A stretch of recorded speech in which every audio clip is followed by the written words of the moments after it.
ಇನ್ನು ಹಾಸನ ಜಿಲ್ಲೆಯ ಮಲೆನಾಡು ಭಾಗದಲ್ಲೂ ಭಾರಿ ಮಳೆ. ಬೇಲೂರು ಮತ್ತು ಸಕಲೇಶಪುರ ಭಾಗ ಧಾರಾಕಾರ ಮಳೆಗೆ ಕುಸಿದು ಬಿದ್ದಿದೆ ಗೋಡೆ. ಸಕಲೇಶಪುರ ಪಟ್ಟಣದ ಹೊರ ಬಸ್ ನಿಲ್ದಾಣದ ಬಳಿ ನಡೆದಿರತಕ್ಕಂಥ ಘಟನೆ ಅಂತ. 3 ಮಹಿಳೆಯರು ಸೇರಿ 4 ಗಾಯ ಆಗಿದೆ ಗೋಡೆ ಕುಸಿತದಿಂದ ಸಕಲೇಶಪುರದಲ್ಲಿ. ಮತ್ತೊಂದು ಕಡೆ ಶಿರಾಡಿ ಘಾಟ್ನಲ್ಲಿ ರಸ್ತೆ ಕುಸಿತವಾಗಿದೆ. ನಾನು ಆಗಲೇ ನಿಮಗೆ ಚಾರ್ಮಡಿ ಘಾಟ್ ಬಗ್ಗೆ ಹೇಳ್ತಾ ಇದ್ದೆ. ಈಗ ಶಿರಾಡಿ ಘಾಟ್ನಲ್ಲಿ ಇನ್ನೊಂದು ಕಡೆ ಅಡ್ಡನಗುಡ್ಡದ ಬಳಿ ಭೂಕುಸಿತ. ಮಳೆಯ ಪರಿಣಾಮಗಳು ನೋಡಿ. ಮಳೆ ಇಲ್ಲ ಅಂತ ಇದ್ರು, ಮಳೆ ಬರೋದಕ್ಕೆ ಶುರುವಾದರೆ ಅದರಿಂದ ಇನ್ನೊಂದು ರೀತಿಯ ಅವಾಂತರಗಳು. ಆಮೇಲೆ ಇಲ್ಲೆಲ್ಲ ವಿಪರೀತ ಮಳೆ ಬೀಳೋ ಪ್ರದೇಶಗಳು ಇವೆಲ್ಲ. ಹಾಸನ, ಚಿಕ್ಕಮಗಳೂರು, ಮಂಗಳೂರು, ಕರಾವಳಿ ಭಾಗಗಳು ವಿಪರೀತ ಮಳೆ ಆಗುತ್ತೆ ಇಲ್ಲೆಲ್ಲ, ಸಿಕ್ಕಾಪಟ್ಟೆ. ಈಗ ನೀವು ನೋಡ್ತಾ ಇರೋದು ಹಾಸನದ ಮಲೆನಾಡು ಭಾಗ, ಸಕಲೇಶಪುರ.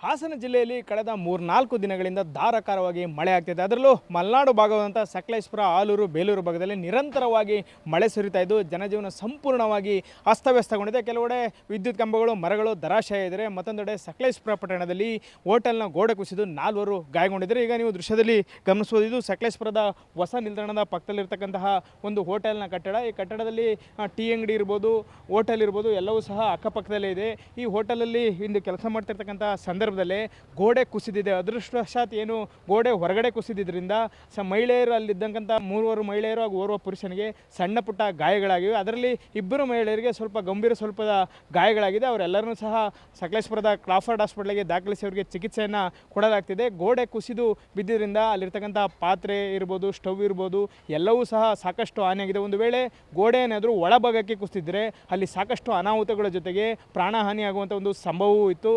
ಆದರೆ ಅದೃಷ್ಟವಶಾತ್ ಗೋಡೆ ಹೊರಭಾಗಕ್ಕೆ ಕುಸಿದಿದೆ. ಅದರಲ್ಲಿ ಸ್ವಲ್ಪ ಭಾಗ ಒಳಗೆ ಕುಸಿದ್ರಿಂದ ಅಲ್ಲಿ ಕೆಲಸ ಮಾಡ್ತಿರ್ತಕ್ಕಂತಹ 3 ಮಹಿಳೆಯರು ಹಾಗೂ ಓರ್ವ ಪುರುಷನಿಗೆ ಗಾಯಗಳಾಗಿವೆ. ಅವ್ರನ್ನ ಕೂಡಲೇ ಸಾರ್ವಜನಿಕರು ಇಟ್ಟಿಗೆ ಅಡಿ ಸಿಲುಕಿದ್ದರನ್ನ ರಕ್ಷಿಸಿ ಸಕಲೇಶಪುರದ ಕ್ರಾಫರ್ಡ್ ಆಸ್ಪತ್ರೆಗೆ ದಾಖಲಿಸಿ ಅವರಿಗೆ ಚಿಕಿತ್ಸೆಯನ್ನು ಕೊಡಲಾಗ್ತಿದೆ. ಯಾಕೆಂದರೆ ಸಕಲೇಶಪುರ ಭಾಗದಲ್ಲಿ ನಿರಂತರವಾಗಿ ಮಳೆ ಆಗ್ತಾಯಿದೆ. ಎಡೆಬಿಡದೆ ಸುರಿತಾ ಇರತಕ್ಕಂತಹ ಮಳೆಯಿಂದಾಗಿ ಈ ಗೋಡೆ ಶಿಥಿಲಗೊಂಡಿತು. ಅಲ್ಲದೆ ಅದರ ಹಿಂಭಾಗ ಡ್ರೈನೇಜ್ ಇದೆ. ಡ್ರೈನೇಜ್ನಲ್ಲಿ ಸಾಕಷ್ಟು ಪ್ರಮಾಣದಲ್ಲಿ ನೀರು ಹರಿತಾ ಇದೆ.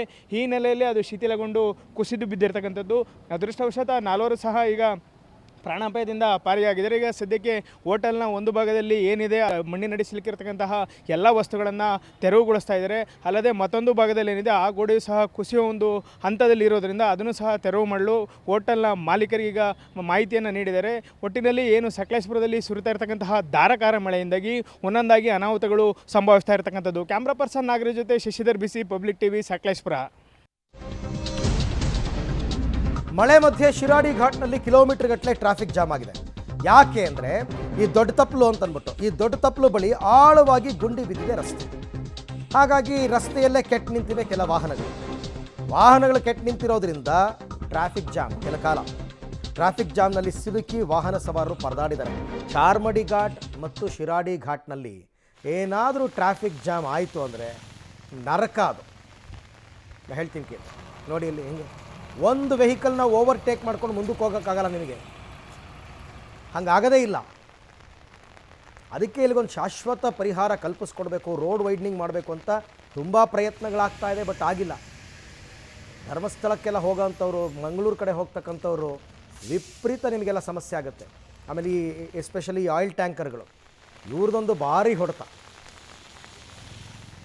ಚಾರ್ಮಡಿ ಘಾಟಲ್ಲಿ ಅಥವಾ ಶಿರಾಡಿ ಘಾಟಲ್ಲಿ ನೀವು ಸಿಕ್ಕಾಕ್ಕೊಂಡ್ರೆ ಮಾತ್ರ, ಸಿಕ್ಕಾಕೊಂಡವ್ರಿಗೆ ಗೊತ್ತು ಅದರ ಸಮಸ್ಯೆ ಏನು ಅಂತ.